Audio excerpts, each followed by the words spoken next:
I'm here today with Shrishti from brand 15 ROAS. So we just, achieved almost like 200% growth in our revenue. Also making sure, our ROAS improved 3 to 4 times in last, 15 to 20 days. Using, our targets, I would say targeting strategies to target high quality customers. Even though we had, certain challenges in the restocking the bestseller product. So just a quick intro about the brand, 15 Doors. It's a premium jewelry brand based in India, and we have been, selling our products to primarily customers in tier one and tier two cities. And in last, working of our like 90 days, we have almost, achieved 200% growth in revenue, 3 to 4 times improvement in ROAS. Our prepaid orders have been 70%. Partially, we are getting 30% orders. And out of that, only 10%, RTOs we have faced. So I think, yeah, this is the best time, to discuss with you, Shrishti, how your experience has been with us. But just before that, I would like to, know how did you exactly, get into this premium jewelry segment? Like how your journey started in the brand? Okay. So it's a very personal story to me, honestly. Uh, I'm very fond of dressing up, dolling up, and then wearing jewelry and everything. But I've never been actually able to wear these kind of, statement jewelry because I always had certain something called as ear infections, right? Mm. So this is one thing that led me into this, where, we are creating jewelry, we are curating a collection of jewelry where, this is something anti-tarnish, gold-plated, gives a premium fine look at the same time it is skin friendly, right? So I mean, if I know if there's a problem that I am facing as a woman here today, there are probably millions out there facing the same problem, Yeah. right? So this is one problem that I wanted to cater to, and I do understand there are other brands also in the market, but Mm. we are using the base material of something which is called as stainless steel, and it is absolutely nickel free. So Mm. yeah, which is something will make your product last for longer. So that's how I got into this. And yeah, that's a brief story of my personal curation here. Okay. And how long it's been you have been doing this, like this brand? So we commenced somewhere around August of last Mm. year, which is 2025.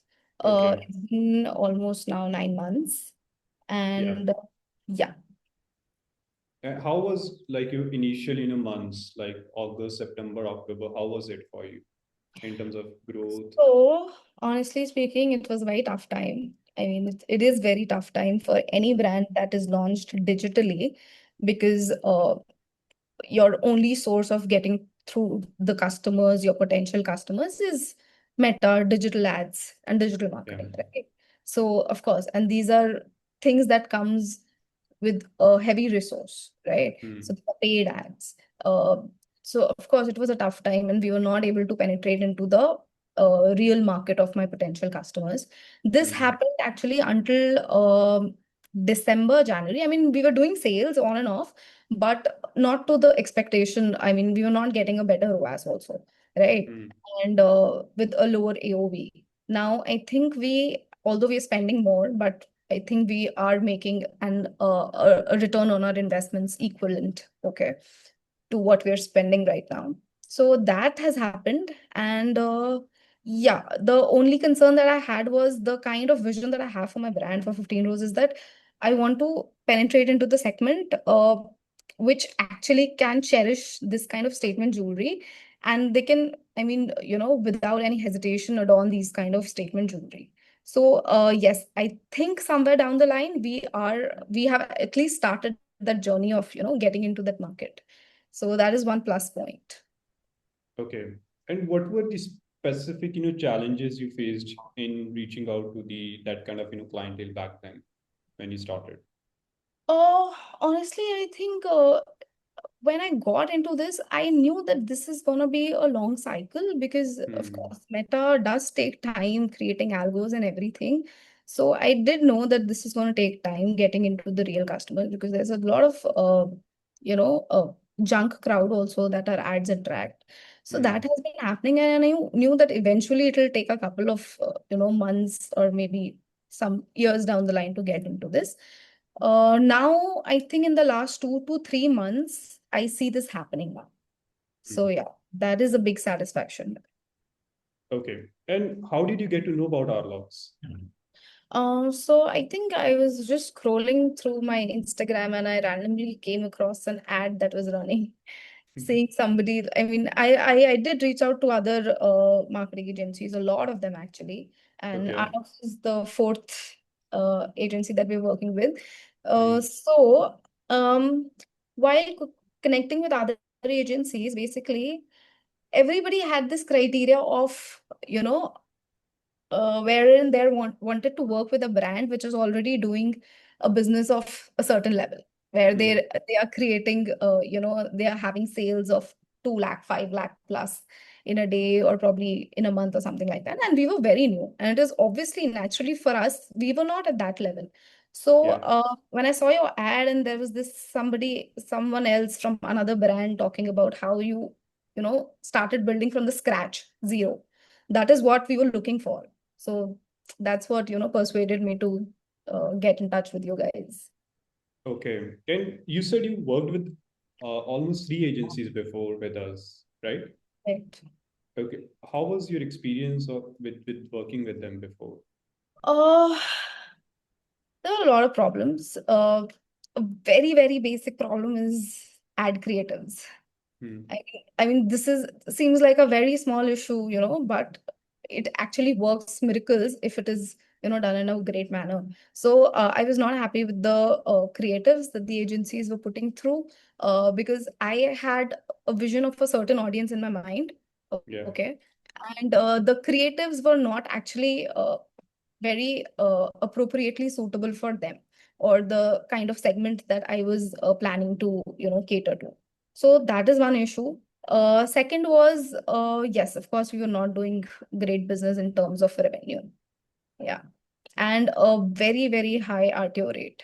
Because obviously I think we had COD also. Now we're having only prepaid orders and Yeah. some partial COD orders. Yep. I mean, now we're getting almost 70% prepaid order, which is Yeah. good. Yeah. So how your experience has been, in terms of creatives working with us? Creatives bang on, absolutely to my taste, absolutely to my audience's taste.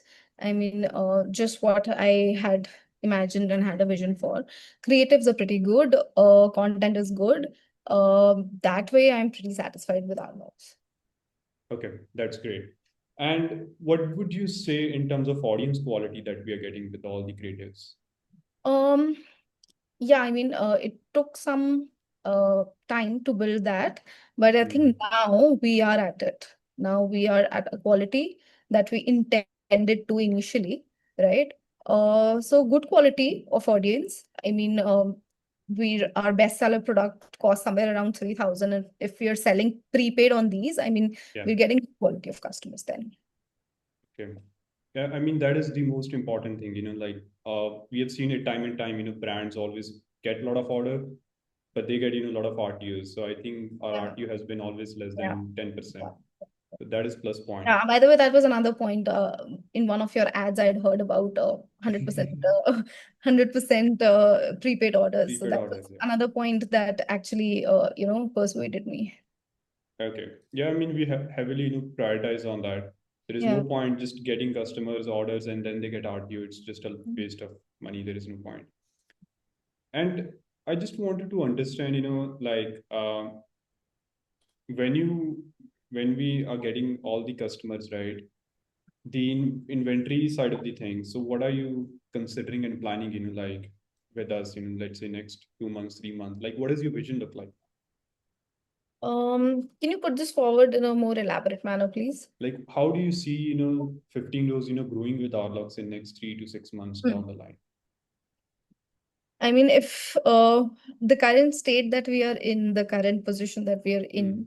if this does not stagnant, does not continues to remain the same and keeps on improving, then of course I think we have a long way ahead. I mean I like working with you guys because I'm pretty satisfied with other things. Hmm. There is no issue as such in terms of our collaboration. I see the only hitch is the because we are bootstrapped Yeah. startup kind of a thing, so we lack finances and funds right now. So my only source of sustenance is the revenue and the returns that you guys create for us, Yeah. I right? mean, that is that is true. I mean, that is always the I think biggest Yeah. one of Yeah. the challenges, D2C brand space. Yeah. And I believe we'll be at a point, No, I think where there are other D2C brands also which are heavily funded. So not yeah, all brands face these yeah, kind of issues. yeah, that is true. I mean, not yeah, that is true. And what would you, like tell anyone, like someone who would like to work with Arlox and just considering and on the fence, like what would be your advice to them? I mean, I would recommend Arlox to somebody who wants to deal in a premium segment of customers, honestly. I mean, otherwise, it's not a feasible option to anybody else.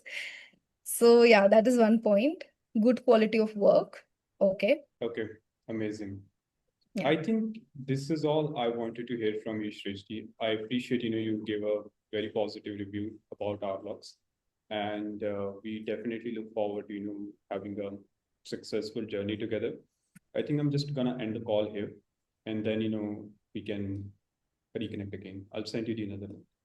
Okay. Okay. Thank you. Thank you. Thank you.